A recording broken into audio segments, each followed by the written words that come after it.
Good evening. Welcome back to Truth Lies Shenanigans, the live show, season 2, episode 6. I go by the name Neo Nix. It's January 20th, 2021, a glorious day as we say goodbye to the Trump era and the worst president in American history, welcoming Joe Biden and Kamala Harris as president and vice president of the United States. Beautiful day, beautiful day, beautiful day. All right, for today's show, of course, we'll be talking about the inauguration events today. And also for hot topics, we'll be talking about the final Trump pardons, including Steve Bannon, Lil Wayne, and Kodak Black. Rob B tells us about vacationing Canadians getting U.S. COVID vaccines. Johnny Storm talks about Christian America and the Trump era. Liz Z's asking, what's the infatuation with old dudes sexting pics of their genitalia? So it should be so it should be a great show ahead. Now, before we get into it, let me introduce you to our wonderful hosts.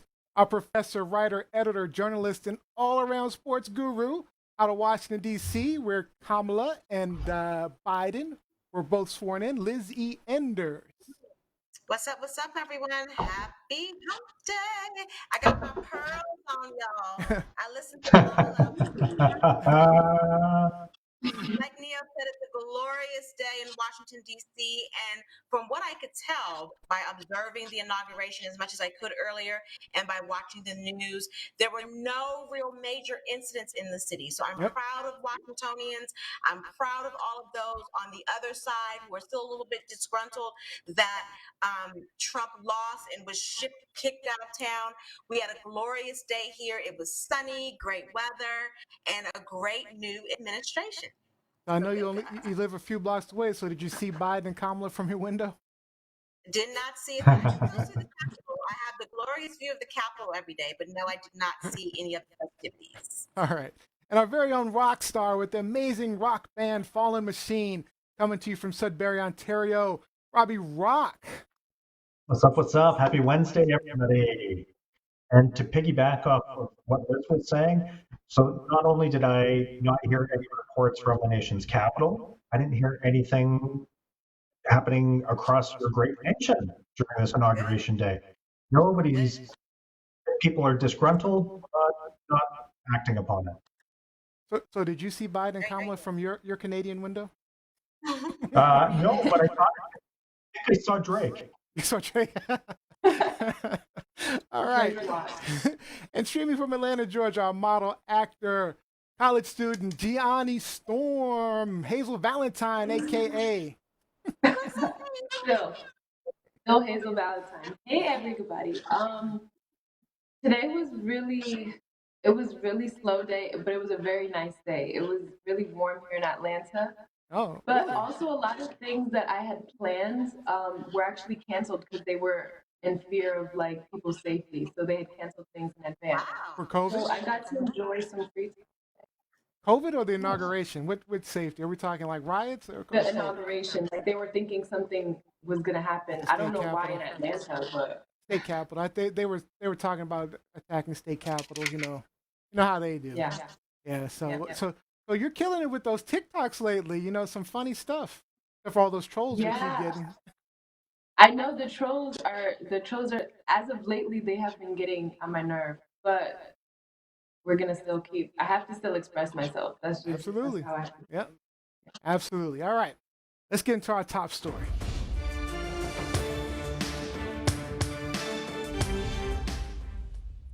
Yes, it's official. The era of Agent Orange is in our rearview mirrors.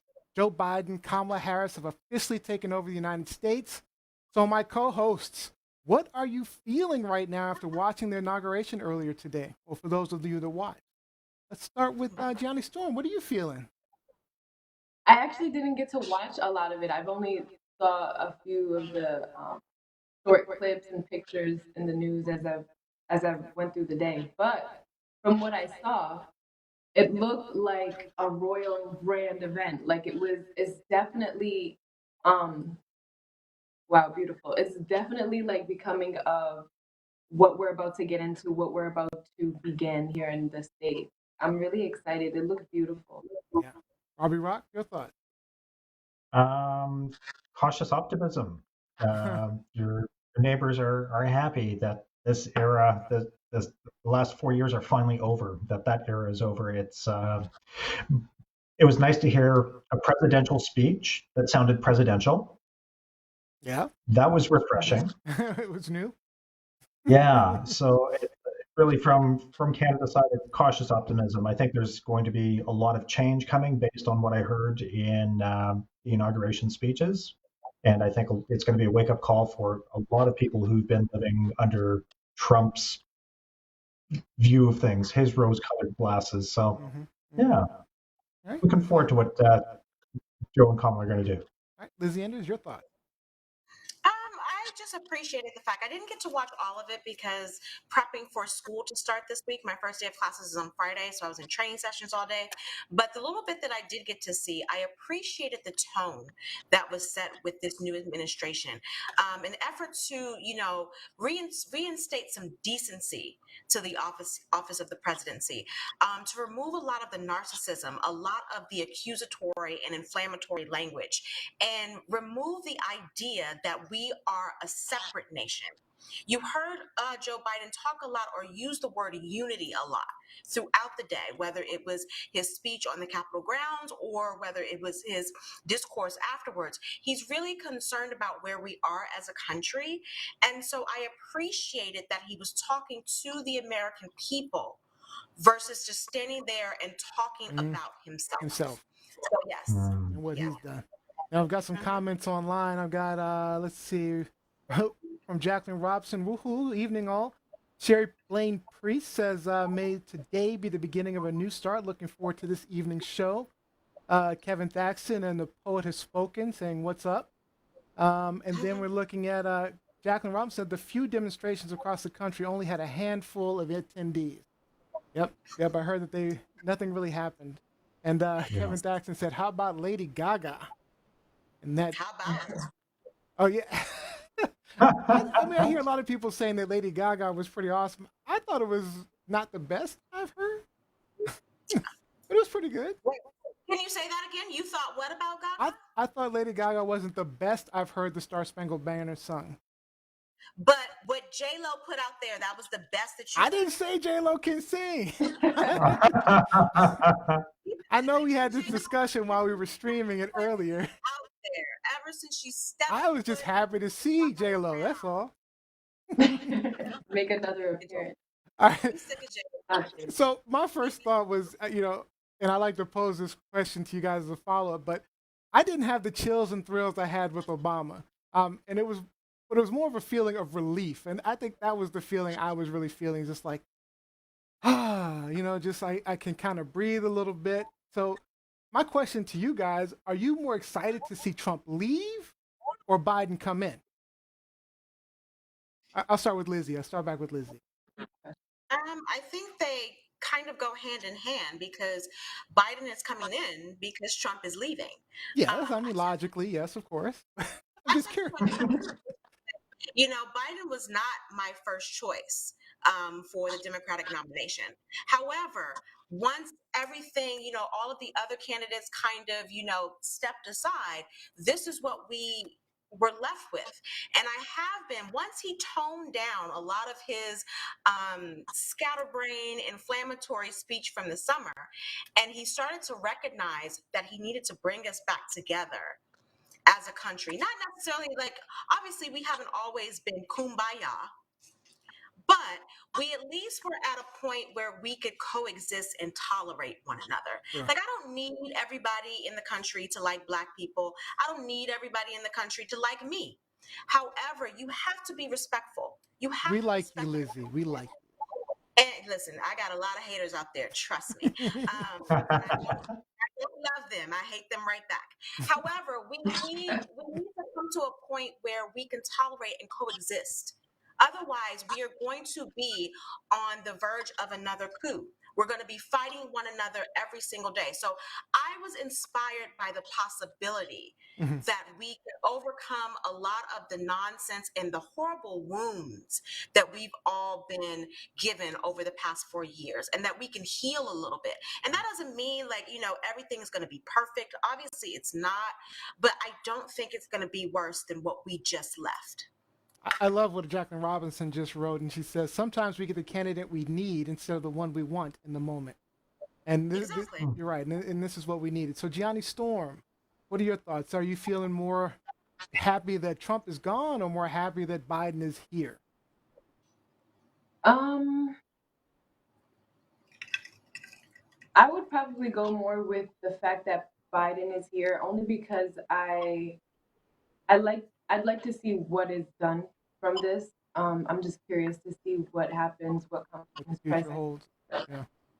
Yeah. So I would say more Biden to come in. I'm more excited about So you're in the more hopeful spirit. it. Yes. Gotcha. Definitely. Rod, what about you? I would say that I'm relieved to see Trump go, but I'm happy to see Biden come in. It's like Johnny. It's hope. It's that cautious optimism, because this is, after all, U.S. politics, and this wasn't a majority landslide by any stretch of the imagination. It's still pretty close out there. So I'm hoping that they can get through the next 4 years without too much disruption and take care of the things that really need to be taken care of. I think that's the most important thing to me, is the healing part. Is I just feel like, and I guess like Lizzie was alluding to. I mean, it's both. I mean, I feel the relief that he's gone. I mean, it's like a huge, wonderful feeling, and that is probably the more overwhelming feeling right now for me. But there is a lot of hope about, things can get better, because when you're at your worst, when you're like in the desert, and you're in the desert for a while. And you get a little bit of water, you happy. It may not be a lot of water, but it's something. Or you get a nice meal, and that's the best meal you've ever had. So that's how I'm feeling right now. That's how I'm feeling. It's like Eddie Murphy. Was that a saltine? Right. Should take anything. I was joking with Mike Winter earlier today, and I said, this feels like an Amistad moment. Remember the movie Amistad? I do. And when he just screamed, "Give us free!" Now he's probably like, I'm a who? That's what Yeah, I was like, free. Give us free. Free us from these Trump shackles. My goodness. Yeah. Ooh, look at Michelle and Barack. They will fire. Yeah, that outfit. I think Kevin Thaxton was on our feed saying she looked like Carmen Sandiego. Made me laugh. Just needs a big red hat. Speaking of Thaxton, he says, Lizzie, don't be jealous. Don't be jealous of J-Lo. Don't be jealous. What is it? not jealous. Sherry Flame Priest says, I watched the entire inauguration and appreciated the tone of the tone and the change in language. And Jacqueline Robinson also says, some of us are still struggling with PTSD from the last 4 years. Yeah. Jeanette Brown's of time to heal. It will take some time. Jeanette Brown said, y'all don't be surprised if some grief comes up this week. Sometimes it takes feeling of some relief to unleash all the pent-up grief that we've been carrying. Yeah, absolutely. Yeah. Great comment. All right, any last thoughts on the inauguration, guys? One quote that I heard today from CNN was clowning. If you guys watched the CNN feed this morning throughout the day as they were covering the inauguration, they were clowning Trump at every opportunity. As they should. One of the anchors was talking about his send-off at Andrews Air Force Base this morning. And, Trump likes to hype up everything. And so she said, I don't even know. I think people are finally starting to get sick of him. He hyped up this send-off. He expected thousands upon thousands. And she said, I've seen more people in line at the Apple store than I saw out there for Trump this morning. And I'm like, she's right. She's right. It was a very scant crowd. Nothing of the bigly numbers that he was trying to prepare us for. Yeah, because it was supposed to be a sort of a counter speech or something like that to the inauguration that he was trying to do. Yeah. Counter event. If you look at all of Biden's family when they were together throughout the day, especially when they were in a public setting, or you look at Kamala's family and friends, all of them had on masks. Yep. If you go back and look at the footage from the send-off today with the Trump family, only the little kids had on masks. I think 2 little kids had on masks, and that was it. Everyone else standing out there just giving COVID to one another once again. So you see where the shift is. The shift Mhm. is, where there's hubris on one side in that we could do whatever we want. We don't have to adhere to any type of safety protocols or rules. And then you have the other side that is like, we are going to set the example.